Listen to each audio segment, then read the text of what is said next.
सानाम कोगे जोहार अलिया सेक्चेड अखड़ा YouTube channel तलाते जतो हड़ कोगे सगुन दाराम।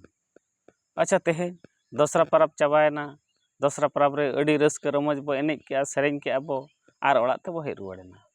दसरा परब रे जहाँ तिना पैसा बो इदी लेआ जतो पैसा खर्चो चाबा काते बो हेज एना। तबे ओड़ा रे सेटर काते बो नेलेआ पैसा तई उकुरी चेरिñ खर्चो केआ पूरी हिसाब मतो बई ᱧᱟᱢᱮᱜᱼᱟ। ओने उनका अड़ी आयमा आयमा कथा नोआ दो आपेया सुमुंग दो बांगा नोआ दो जतो हड़ा कथा कान गया। किंतु जहां हिसाब किताब रे पैसा बाको दोहया उनको ठन नोआ असुविधा ते ᱧᱩᱨᱩᱜᱼᱟ। आबो सानाम बयहा को अलिñ नेहर आबो जहां तिना बो रोजगारेआ जहां तिना पैसा बो इनकमेआ दिन रे हो मास रे हो जदि ओना पैसा खर्चो यदि मिट्टांग ते सबुदिन जहाँ तिना बो खर्चोया ओना यदि ऑल काते बो दोहया एनखान आबो हिसाब ᱧᱟᱢᱚᱜᱼᱟ। तिना इनकमेआ तिना इन खर्चोया ओनारा हिसाब ठीक ᱧᱟᱢᱚᱜᱼᱟ। जदि दैनिक भाव रे हिसाब किताब बाबो दोहया एनखान पैसा रे मूल्य बाबो बुझाव दाड़ेया।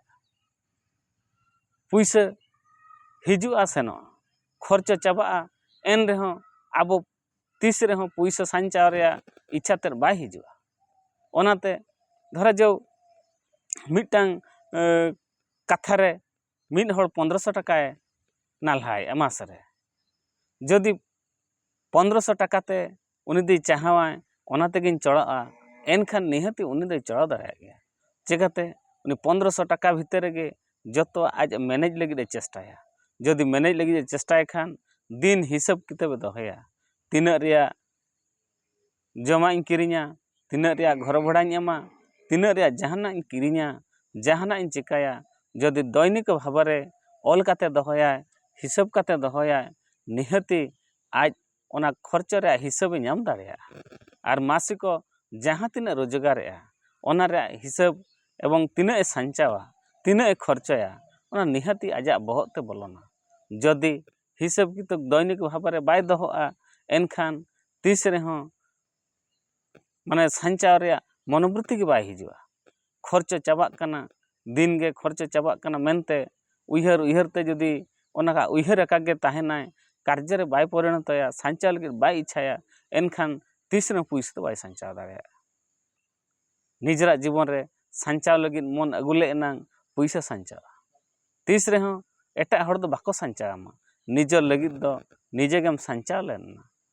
ओने उनका कथा आबो सानाम बयहा को नेहर आबो जहाँ तिना बो रोजगारेआ इना दैनिक भाव रे जहाँ तिना बो किरिñेआ अखरिñेआ बो रोजगारेआ बो जतो जदि ऑल काते बो दोहया हिसाब किताब बो दोहया निहाती आबो पैसा रे हिसाब बो ᱧᱟᱢᱟ।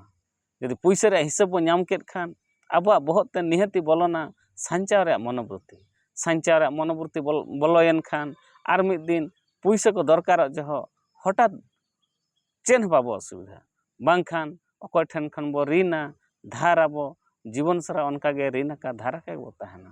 ओनाते अलिñ पास्टा खन नेहर पैसा जहाँ तिना बो रोजगारेआ आबो दैनिक भाव रे मिट्टांग परे मिट्टांग जहाना खर्चो हिसाब बो दोहयमा निहाती आबो सुख शांति रे आबो आगाम कमी लगी पैसा हिसाब बो दोहयमा एनखान भविष्यत रेहों पैसा अनाट बांग हुई आबोना। मा तबे तें दो इना गे जोहार।